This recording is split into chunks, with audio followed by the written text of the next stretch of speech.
حضرت ابو امامہ رضی اللہ تعالی عنہ روایت کرتے ہیں کہ رسول اللہ صلی اللہ علیہ وسلم نے فرمایا، علیکم بقیام اللیل فإنہ دأب الصالحین قبلکم وہو قربۃ لکم الی ربکم ومغفرۃ للسیئات ومنہاۃ عن الاثم۔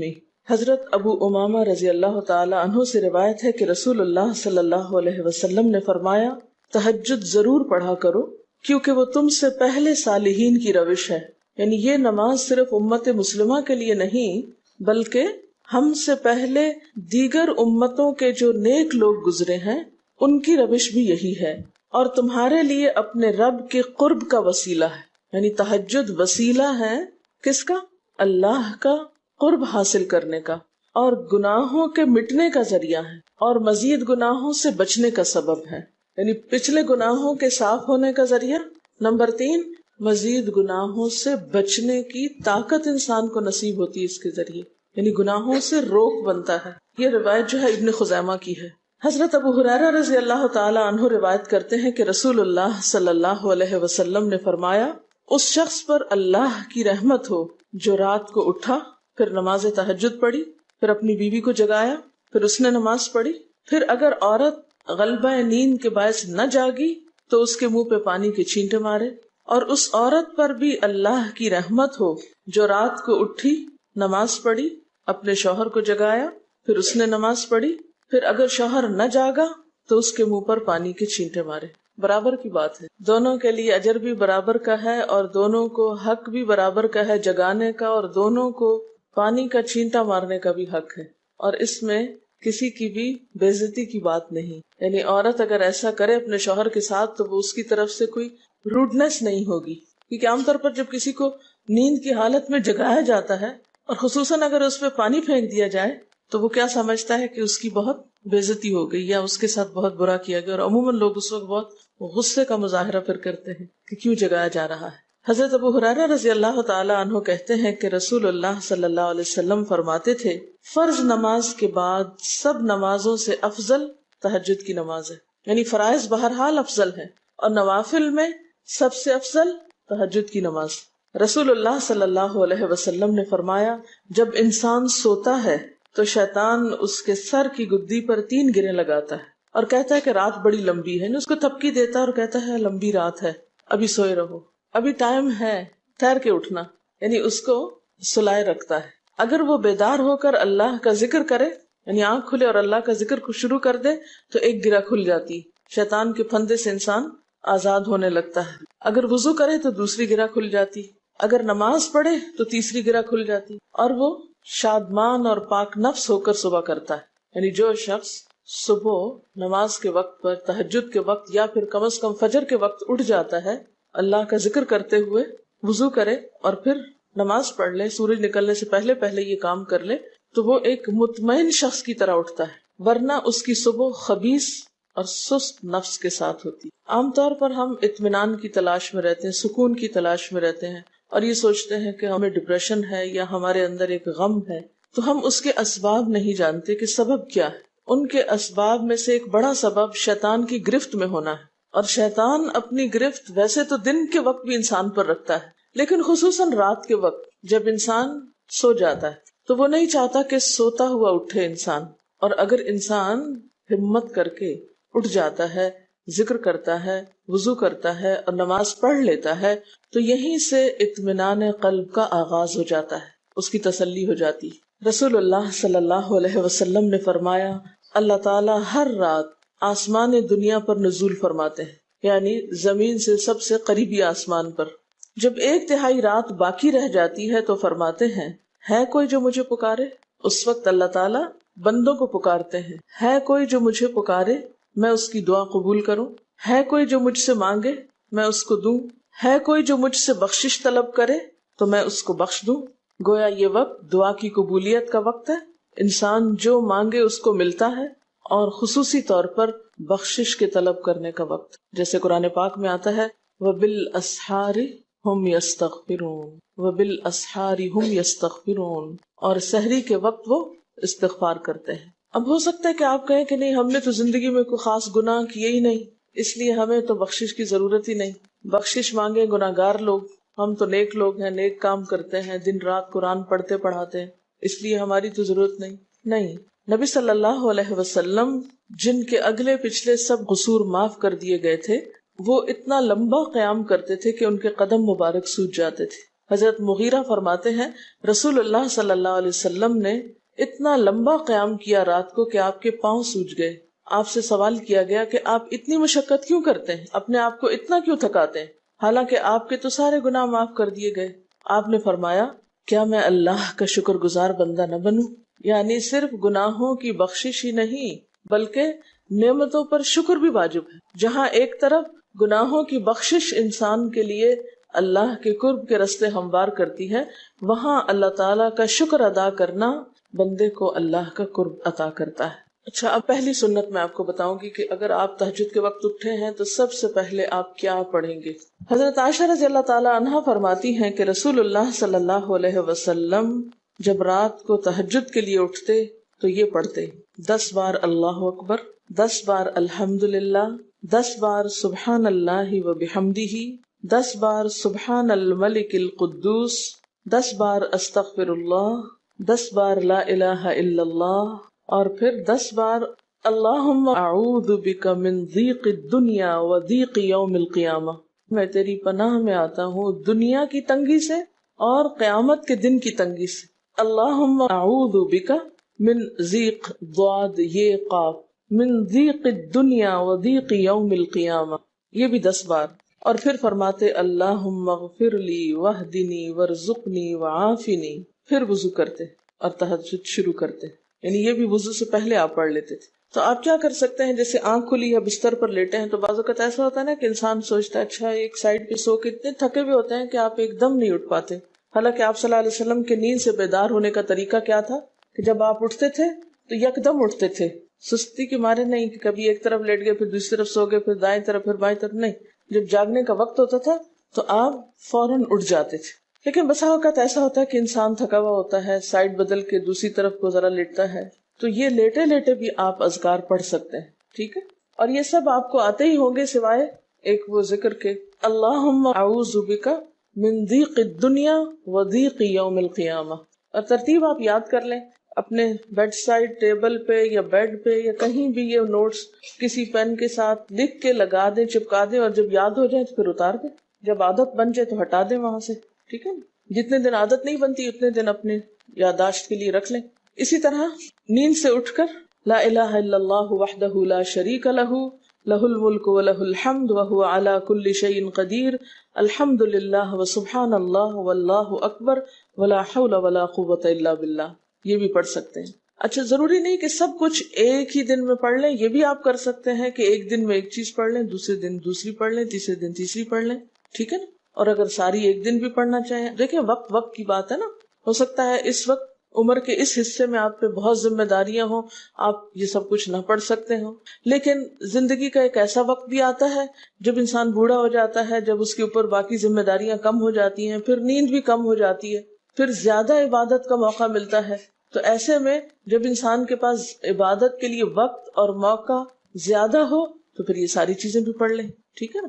پھر اسی طرح یعنی یہ جو روایت ہے کہ جس میں آپ صلی اللہ علیہ وسلم نے فرمایا جو شخص نیند سے جاگے، اور یہ تہجد کے وقت ہی نہیں، اگر فجر کے لیے بھی آپ اٹھ رہے ہیں تو یہ دعا پڑھ سکتے ہیں، لا الہ الا اللہ وحدہ لا شریک لہ، اور پھر الحمدللہ وسبحان اللہ واللہ اکبر ولا حول ولا قوۃ الا باللہ، پھر کہے اللہم اغفر لی، پھر کیا پڑھے اللہم اغفر لی، یا کوئی اور دعا کرے تو قبول ہوگی، اور اگر وضو کر کے نماز پڑھے تو وہ بھی قبول کی جائے گی۔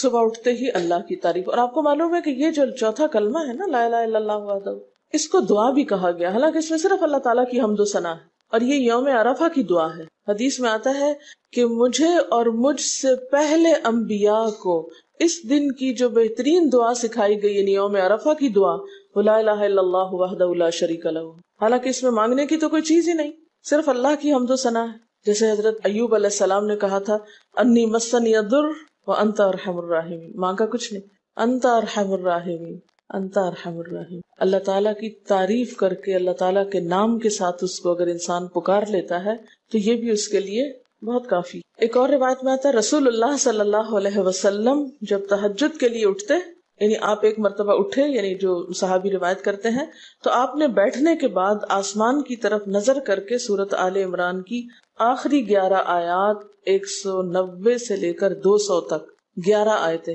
یہ پڑھی، ان فی خلق السماوات سے لے کر بالکل آخر تک.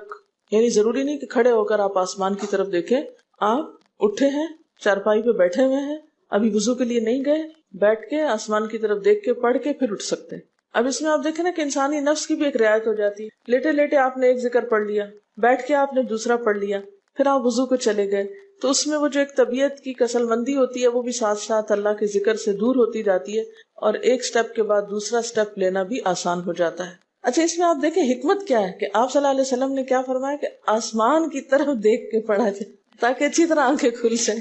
تو زبانی یاد کرنے کا مطلب یہ نہیں کہ آپ آنکھیں بند کر کے سوئے سوئے پڑھیں، کیونکہ بعض اوقات ایسا ہوتا ہے نا، آنکھ کھلتی ہے، ذکر شروع کرتے ہیں اور پھر پتہ ہی نہیں چلتا اور ذکر آدھے میں رہ جاتا ہے اور سو چکے ہوتے ہیں. اور پھر اگر آپ کو زبانی یاد نہیں ہوگی نا، دیکھ کے پڑھیں گے تو وہ الماری کی طرف ہی دیکھتے رہیں گے، آسمان کی طرف نہیں دیکھ سکیں گے، تو پھر سنت پوری نہیں ہو سکے گی. اور اسی طرح حضرت ابن عباس روایت کرتے ہیں کہ جب رسول اللہ صلی اللہ علیہ وسلم رات کو تہجد کے لیے کھڑے ہوتے تو اللہ پر تکبیر تحریمہ کے بعد یہ دعا پڑھتے: اللہم لک الحمد انت قیم السماوات والارض ومن فیہن ولک الحمد لک ملک السماوات والارض ومن فیہن ولک الحمد انت نور السماوات والارض ولک الحمد انت ملک السماوات والارض ولک الحمد انت الحق ووعدك الحق ولقاؤك حق وقولك حق والجنة حق والنار حق والنبيون حق ومحمد صلی اللہ علیہ وسلم حق والساعة حق اللهم لك أسلمت وبك آمنت وعليك توكلت وإليك أنبت وبك خاصمت وإليك حاكمت فاغفر لي ما قدمت وما أخرت وما أسررت وما أعلنت أنت المقدم وأنت المؤخر لا الہ الا انت. الہی تیرے ہی لیے ہے ساری تعریف، زمین و آسمان اور جو کچھ ان میں ہے سب کو تو ہی قائم رکھنے والا ہے. تیرے ہی لیے ہے ساری تعریف، زمین و آسمان اور جو کچھ ان میں ہے اس سب کی بادشاہی تیرے ہی لیے ہے. تیرے ہی لیے ہے ساری تعریف، تو ہی روشن کرنے والا ہے زمین و آسمان کو، تیرے ہی لیے ہے ساری تعریف. تو ہی بادشاہ ہے زمین و آسمان کا، تیرے ہی لیے ہے ساری تعریف. تو حق ہے، تیرا وعدہ حق ہے، تیری ملاقات حق ہے، تیرا کلام حق ہے، جنت حق ہے، جہنم حق ہے، تمام انبیاء حق ہیں اور محمد صلی اللہ علیہ وسلم حق ہیں، قیامت حق ہے. الہی میں تیرے سامنے جھک گیا، میں صرف تیرے ساتھ ایمان لایا، میں نے صرف تجھی پر بھروسہ کیا، میں نے صرف تیری طرف رجوع کیا، صرف تیری ہی مدد سے دشمنوں سے جھگڑتا ہوں، میں نے صرف تجھے ہی اپنا حاکم مانا. سو تو میرے اگلے پچھلے اور ظاہر و پوشیدہ اور جنہیں تو مجھ سے زیادہ جانتا ہے سارے کے سارے گناہ معاف کر دے. تو ہی آگے کرنے والا ہے، تو ہی پیچھے ڈالنے والا ہے، تیرے سوا کوئی سچا معبود نہیں ہے. یہ جو دعا استفتاح ہے تہجد کے وقت کی، یہ باہر نہیں نماز کے اندر پڑھنے کی دعا ہے. ہم دعا مانگتے ہیں اللہم اجعلنی لک ذکارا لک شکارا. ان دعاؤں کے پڑھے بغیر ذکار کیسے بن سکتے ہیں؟ ذکار کا صیغہ تو فعال کے اوپر ہے نا، بہت زیادہ ذکر کرنے والا. والذاکرین اللہ کثیرا والذاکرات. تو ذاکرات کیسے بن سکتے ہیں جب تک کہ یہ دعائیں زبانی نہ آتی ہوں اور اپنے وقت پر نہ پڑھی جاتی ہوں. ویسے بھی ذکر بہت اچھی چیز ہے، لیکن جو مسنون ذکر ہے اور جو نبی صلی اللہ علیہ وسلم کے طریقے کے مطابق ہے، جو اطمینان قلب اور خوشی اس وقت اس کام کو اس طریقے پہ کر کے نصیب ہوتی ہے، وہ اس کے علاوہ نہیں ہوتی. اگرچہ اس سے خوشی ہوتی ہے لیکن اس طرح کی نہیں نصیب ہوتی، اس طرح کا اطمینان نہیں ہوتا. آپ تجربہ کر کے دیکھ لیں، سنت کے مطابق زندگی گزارنا اور اپنی مرضی کے مطابق زندگی گزارنا، یہ دو مختلف لائف سٹائلز ہیں، دو مختلف طریقہ ہے زندگی ہیں. دونوں کا امپیکٹ فرق ہوتا ہے، اثرات فرق ہوتے ہیں. اور یہ نہیں کہ یہ کوئی بہت مشکل عمل ہے، بہت مشکل کوئی نہیں ہے، ہم کر سکتے ہیں. لیکن بات یہ ہے کہ ہم کرنے کی کوشش کریں، ارادہ تو کریں. پہلے تو آپ اپنے آپ سے یہ پوچھیں ارادہ بھی کیا کہ نہیں، کیونکہ اگر ارادہ ہو گیا نا تو کام بھی ہو جائے گا. مشکل یہ ہے کہ ہم جب کوئی ایسا کام سنتے تو پھر سوچتے نہیں ہمارا تو حالات اتنے کٹھن ہیں کہ یہ عمل ہمارے لیے نہیں، ویسے بھی نفل ہے، کوئی بات نہیں، نہ بھی ہو سکا تو کیا ہے، یہی کہہ کے ہم چھوڑ دیتے ہیں چیزوں کو کہ نہیں. لیکن میں سمجھتی ہوں کہ جو عمر آپ بچیوں کی خاص طور پر اس وقت اس عمر کو غنیمت سمجھے اور اس میں آپ نے جو کچھ اب یاد کر لیا، عادت ڈال لی، وہ اگلی زندگی میں شدید مصروفیت کے باوجود بالکل عادت ثانیہ ہو جائے گی، ایک روٹین ہو جائے گی اور آپ کو مشکل نہیں ہوگی. لیکن اگر اب نہیں عادتیں ڈالی، کل کو یا نئے سرے سے عادت ڈالنا بہت مشکل ہوگا. سنت مشکل نہیں ہے، صرف یہ ہے کہ ارادے، نیت اور پھر کوشش کی ضرورت. کر لیں گے تو ہو بھی جائے گا، آخر کرنے والے کرتے ہیں. لیکن جب پہلے ہی سے سوچ لیتے نہیں بڑا مشکل، تو اللہ والے کرتے ہیں اور وہ تو نیک لوگوں کا کام ہے. ہم تو نہ اللہ والے ہیں اور نہ ہی نیک ہیں، تو کیوں نہیں ہے، ہو جائے. اب آپ صلی اللہ علیہ وسلم کے تہجد کی کیفیت کیا تھی؟ حضرت ابو ذر کہتے ہیں کہ رسول اللہ صلی اللہ علیہ وسلم نے تہجد میں اتنا قیام کیا کہ اس ایک آیت کو پڑھتے پڑھتے صبح کر دی. ایک آیت پڑھتے پڑھتے صبح کر دی. کون سی آیت تھی وہ؟ ان تعذبہم فانہم عبادک وان تغفر لہم فانک انت العزیز الحکیم. ایک آیت کو اتنی دفعہ پڑھا اور پڑھتے رہے اور پڑھتے رہے اور پڑھتے رہے، اسی میں صبح ہو گئی. تو طویل قیام جو ہے ضروری نہیں کہ وہ صرف کس وقت ہو، کوئی لمبی سورت پڑھ کے ہی. چھوٹی سورت بھی ہو سکتی ہے، لیکن روح کے ساتھ، شعور کے ساتھ اگر آپ دہرا کے بھی پڑھیں. مثال کے طور پہ آپ نے کوئی سورت یاد کر لی ہے اور آپ پڑھنے کھڑے ہوئے ہیں اور آپ کو صحیح طرح آتی نہیں ہے، یا آتی ہے تو اتنی تیز نہیں آتی، بہت رٹی ہوئی نہیں ہے، تو کوئی بات نہیں. ایک آیت کو 2 دفعہ 3 دفعہ بھی آپ اس کو پڑھ سکتے ہیں اور اس طرح بھی پڑھ کے لمبا کر سکتے ہیں. یعنی طویل قیام صرف زیادہ قرات سے ہی نہیں، مختلف طریقوں سے ہو سکتا ہے. یہ آیت ہے سورۃ المائدہ کی 118 نمبر آیت ہے. اگر تو انہیں عذاب دے تو وہ تیرے بندے ہیں، اور اگر تو انہیں معاف کر دے تو یقیناً تو غالب اور حکمت والا ہے. حضرت حذیفہ رضی اللہ تعالی عنہ نے نبی صلی اللہ علیہ وسلم کو تہجد پڑھتے دیکھا. وہ کہتے ہیں سورۃ فاتحہ کے بعد آپ نے سورۃ بقرہ پڑھی، پھر رکوع کیا. آپ کا رکوع آپ کے قیام کی مانند تھا. ہماری تو کمر نہ ٹوٹ جائے. کر کے تو ذرا دیکھیں. میں نے زندگی میں پہلی دفعہ رمضان میں طویل رکوع اور سجدے کا موقع ملا. اس سے پہلے تو اس طرح کا سچ پوچھے کانسیپٹ بھی کوئی نہیں تھا، کیونکہ بہت سی چیزیں جب ہم پڑھتے ہیں تو ہم کہتے ہیں ہاں یہ نبی صلی اللہ علیہ وسلم کے لیے ہے، یہ تو آپ کی شان ہے اور آپ کا مقام ہے. ہم تو عام کمزور بندے ہیں. اصل میں ہم کمزور کیوں ہیں؟ اس لیے کہ ہم نے اپنی انرجیز بیکار باتوں میں بہت لگا رکھی ہیں، بیکار غم پالے ہوئے ہیں، بیکار مشغلے ہیں، بیکار گفتگویں ہیں. انرجی تو لگتی ہے نا. آپ فضول کی باتیں سوچیں تو کیا انرجی نہیں لگے گی؟ آپ لایانی چیزوں پہ کڑنا شروع کر دیں، کیا انرجی نہیں لگے گی؟ لگے گی. تو پھر آپ کے پاس کوئی تعمیری مثبت کام کرنے کے لیے نہ وقت ہے نہ انرجی ہے. پھر اس وقت تک آپ خالی ہو چکے ہوتے ہیں. رات کو دیر تک آپ اگر فضول گپ شپ کرتے رہے تو صبح اٹھے گا کون، اور پھر صبح پڑھے گا کون، اور اگر پڑھے بھی تو کیا پڑھے اس نے. کبھی آپ نے سوچا کہ احادیث کی یہ جو کتابیں ہیں یہ ساری کی ساری صرف آپ کی گفتگو نہیں، آپ کے عمل کا بھی احاطہ کیے ہوئے ہیں، اور ٹوٹل آپ کی گفتگو یہی ہے. اور اگر ہم اپنی گفتگو کو دیکھیں اور ہماری باتوں کی کوئی کتاب تیار ہو، نبی صلی اللہ علیہ وسلم کی عظمت کو پہچانے، ہم اپنی گفتگو کا جائزہ لیں. اگر ہماری گفتگو بھی ریکارڈ ہو کر لوگوں کے پاس جانے لگے، لوگوں تک پہنچنے لگے، ہم عملی نمونہ کیوں نہیں لوگوں کے لیے؟ ہمیں دیکھ کر لوگوں کے عمل کیوں نہیں بدلتے؟ ہماری بات لوگوں پر اثر کیوں نہیں کرتی؟ کبھی سوچا ہم نے؟ صرف اپنی گفتگو کے آئینے میں ہی اپنے آپ کو پہچان لے کہ ہم کہاں ہیں، کون ہیں، کہاں کھڑے ہیں، لوگوں کے بیچ میں کیا باتیں کرتے ہیں، لوگوں کے پیٹھ پیچھے کیا باتیں کرتے ہیں، کہاں کس حال میں کیا کر رہے ہوتے ہیں. ہر شخص اپنے آپ کو خود پہچان سکتا ہے. کیا واقعی ہم اس لائق ہیں کہ کوئی ہم سے کچھ سیکھے؟ صرف اپنی گفتگو کے آئینے میں خود کو پہچانے. بعض اوقات کتنا بیکار بولتے ہیں، کتنا بے مقصد بولتے ہیں، کتنا ضرورت سے زائد بولتے ہیں. اس کا یہ مطلب نہیں کہ مصنوعی خاموشی اپنے اوپر مسلط کر لیں، کیونکہ پھر ہم دوسری ایکسٹریم پہ نکل جاتے ہیں. لیکن بامقصد گفتگو کتنی ہے ہماری باتوں میں جو واقعی فائدہ مند ہو، تو پھر ذرا روک بھی لیا کریں نا اپنے آپ کو. اپنے ساتھ خود ہی محنت کریں گے تو بات بنے گی. سوچیں تو، احساس تو کریں. جب کریں گے تو انشاءاللہ کامیابی بھی ہوگی. لیکن پہلی بات تو یہ نا کہ ہم جو کچھ کرتے ہیں نہ اس کا حساب کرتے ہیں، نہ اس کے بارے میں سوچتے ہیں کہ ہم کر کیا رہے ہیں. ہمیں نیکی نہ کرنے کا موقع یا ہمارے نیکی نہ کرنے کا ایک سبب اور ایک بڑی وجہ ہماری انرجیز کا بیکار چیزوں میں استعمال ہونا ہے، فضول کی سیاست میں ملوث ہونا ہے. اپنی ذمہ داریوں کا ہمیں ہوش نہیں ہوتا، دوسروں کے کاموں میں مداخلت خوب سوچتی ہے. خود کیا کر رہے ہیں اس کا کچھ پتہ نہیں، دوسرے کیا کر رہے ہیں اس سے بہت دلچسپی، یا کیا نہیں کر رہے. بہت سے لوگ، بہت سی خواتین کمر درد کی شکایت کرتے، اور اس کی ایک بڑی وجہ نمبر 1 رکوع کا صحیح پوزیشن پہ نہ ہونا ہے، اور نمبر 2 اس پوزیشن پہ کوئی ایکسرسائز نہیں ہماری ہوتی. یہ بتا رہی ہیں کہ کسی کی کمر میں درد تھا اور ٹھیک نہیں ہوتا تھا کسی چیز سے، تو ڈاکٹر نے ان کو یہ مشورہ کیا کہ طویل رکوع اور طویل سجدے کریں، بیسٹ ایکسرسائز ہے، کر کے تو دیکھیں۔ اور اس میں آپ دیکھیے کہ صحیح پوزیشن پہ لائیں، بالکل اسٹریٹ رکھیں گردن اور کمر کو، پیٹھ اور گردن ایک لائن میں آنی چاہیے۔ بہت سے لوگ یوں ٹیڑھی کرتے، یوں کر کے بس کرتے، یہ غلط پوزیشن ہے، اس سے تو اور بیمار ہو سکتے ہیں۔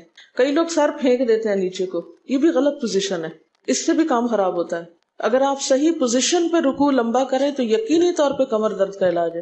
تو پٹھے مضبوط ہوتے ہیں نا کمر کے، آپ اس کو روک کے رکھے ہوتے ہیں ایک سیدھی لائن میں۔ 2 فیٹ کے درمیان کا فاصلہ بھی بہت معتدل رکھیں، نہ تو بہت قریب رکھیں اور نہ بہت کھلا رکھیں، بالکل معتدل، جس میں آپ آرام سے سکون سے کھڑے ہو سکیں اور آپ کا بیلنس قائم رہے۔ بیلنس کو قائم کرنا بے حد ضروری، ٹھیک ہے۔ حضرت حذیفہ نے نبی صلی اللہ علیہ وسلم کو تہجد پڑھتے دیکھا، وہ کہتے ہیں کہ سورۃ فاتحہ کے بعد آپ نے سورۃ بقرہ پڑھی، پھر رکوع کیا، آپ کا رکوع آپ کے قیام کی مانند تھا، یعنی جتنا لمبا قیام تھا اسی طرح رکوع تھا، پھر آپ نے رکوع سے سر اٹھایا اور کھڑے ہو گئے، اور آپ کا قوما یعنی رکوع کے بعد اٹھنے کا وقت بھی کافی طویل تھا۔ ہم تو بعض اوقات اٹھ کے کھڑے نہیں ہوتے کہ نیچے چلے جاتے ہیں، تو وہ بھی طویل تھا۔ صرف 2 رکعتیں بھی آپ ایسی پڑھ لینا کافی، اگر عام دنوں میں نہ پڑھی جائے تو ویکینڈ پہ پڑھ لیں۔ ہمارا تو ویکینڈ پہ لمبا سونے کا پروگرام ہوتا ہے نا، تو چلے دوبارہ سو جائیں، لیکن ہفتے میں 1 دفعہ کر لیں، اگر روز نہیں بھی کر سکتے 2 دفعہ کر لیں، ٹوائس اے ویک کر لیں۔ پھر آپ کا سجدہ آپ کے قومے کی مانند تھا، یعنی جتنا آپ کھڑے ہوئے تھے اتنا آپ پھر سجدہ کیا۔ آپ دونوں سجدوں کے درمیان اپنے سجدے کی مانند بیٹھے تھے، یعنی 2 سجدوں کے بیچ میں بھی آپ اتنی دیر بیٹھے جتنی دیر آپ نے سجدہ کیا تھا۔ پس آپ نے 4 رکعتوں میں سورۃ بقرہ، آل عمران، نساء اور المائدہ پڑھی۔ ہمیں اگر خود نہیں بھی آتی اور کوئی پڑھانے والا اتنی لمبی ایک دفعہ بھی تراویح کوئی پڑھا دے یا کوئی نفل پڑھا دے تو ہم دوسری دفعہ اس کے پاس نہ پڑھیں۔ تقریباً 7.25 پارے بنتے ہیں، جس کو ایک منزل کہا جاتا ہے۔ ایک دن کے تہجد میں آپ نے اتنا پڑھا، اور یہ تو قرآن کی قرات تھی، لیکن بیچ کے وقفوں میں تسبیحات اور اللہ کی تعریف اور حمد و ثنا اور ذکر، یہ آپ پر بس تھا۔ یہ وہی کر سکتا ہے جس کو واقعی اللہ سے حقیقی محبت ہو، صرف دعوے کی حد تک نہیں۔ میں کہتی ہوں چلے روزانہ نہ صحیح، ہفتے میں 1 بار، ہفتے میں نہیں، مہینے میں 1 بار، مہینے میں نہیں تو سال میں، رمضان میں، کسی موقع پر کچھ تو اللہ سے تعلق آئے، کچھ تو قرب پائیں۔ ہر شخص کے بس میں نہیں کہ ہر روز ایسی عبادت کرے، کیونکہ اللہ کے رسول صلی اللہ علیہ وسلم کا بہرحال مقام کچھ اور تھا، لیکن کچھ شوق، کچھ حسرت، کچھ تو دل میں ہونا ہی چاہیے، کوئی نیت، کوئی ارادہ، کوئی عزم، اور پھر اس کے لیے کوشش۔ تو وقت بچے گا کچھ آپ کے پاس فالتو باتوں کے لیے، فضول چیزوں کے لیے، کچھ سوچنے کے لیے، ٹینشن کے لیے بچے گا کچھ؟ سب کچھ بھاگ جائے گا، کچھ بھی نہیں بچے گا، کیونکہ ان عبادی لیس لک علیہم سلطان، میرے بندے ان پہ اے شیطان تیرا کوئی زور نہیں چلتا، بس چلتا ہی نہیں ان پہ تیرا، سارا زور ہی ان پہ چلتا ہے جو فالتو ہوتے ہیں۔ فالتو ذہن جو ہوتا ہے وہ شیطان کا گھر ہوتا ہے۔ حضرت حذیفہ بیان کرتے ہیں کہ میں ایک رات آپ صلی اللہ علیہ وسلم کے ساتھ نفلی نماز میں شریک ہو گیا، آپ نے سورۃ بقرہ شروع کر دی، میں نے سوچا کہ آپ 100 آیات پڑھ کر رکوع میں چلے جائیں گے، مگر آپ پڑھتے گئے۔ میں نے خیال کیا کہ سورۃ بقرہ کو 2 رکعتوں میں پڑھیں گے، لیکن آپ پڑھتے رہے۔ آپ نے سورۃ بقرہ ختم کر کے سورۃ نساء شروع کر دی، پھر ختم کر کے آل عمران پڑھنی شروع کر دی، اس کو بھی ختم کر دیا۔ آپ نہایت آہستگی سے پڑھتے جاتے تھے، جب ایسی آیت تلاوت کرتے جس میں سبحان اللہ کہنے کا حکم ہوتا ہے، جیسے سبح بحمد رب جیسے مثال کے طور پر، تو سبحان اللہ کہتے۔ اگر کچھ مانگنے کا ذکر ہوتا تو سوال کرتے، اگر پناہ مانگنے کا ذکر ہوتا تو اعوذ باللہ پڑھتے۔ اس حدیث سے یہ بھی پتہ چلتا ہے کہ سورتوں کی ترتیب ضروری نہیں، کیونکہ آپ نے پہلے النساء پڑھی پھر آل عمران پڑھی۔ یہ جو ہر وقت لوگ پیچھا کیے رکھتے ہیں نا، بعض اوقات تو بہت ضد کرتے ہیں کہ آپ نے پہلی رکعت میں یہ پڑھائی تھی تو دوسری میں یہ کیوں پڑھا دی۔ یہ تو سنت میں ملتا ہے کہ پہلی رکعت طویل ہے دوسری کے مقابلے میں، لیکن یہ لازم نہیں کہ جو پہلی میں پڑھے اس کے بعد آگے والی صورتوں میں سے پڑھے، پیچھے والی میں سے نہیں پڑھ سکتے۔ رسول اللہ صلی اللہ علیہ وسلم نے عبداللہ بن عمرو سے کہا، مجھے بتلایا گیا ہے کہ تم ساری رات نفل پڑھتے اور دن کو روزہ رکھتے ہو، اگر تم ایسا کرو گے تو تمہاری آنکھ کمزور اور طبیعت سست ہو جائے گی، یعنی ہر روز روزہ اور ہر رات جگراتا تمہاری جان اور تمہارے بال بچوں کا بھی تم پر حق ہے، اس لیے روزہ رکھو اور افطار بھی کرو اور رات کو قیام کرو اور سو بھی۔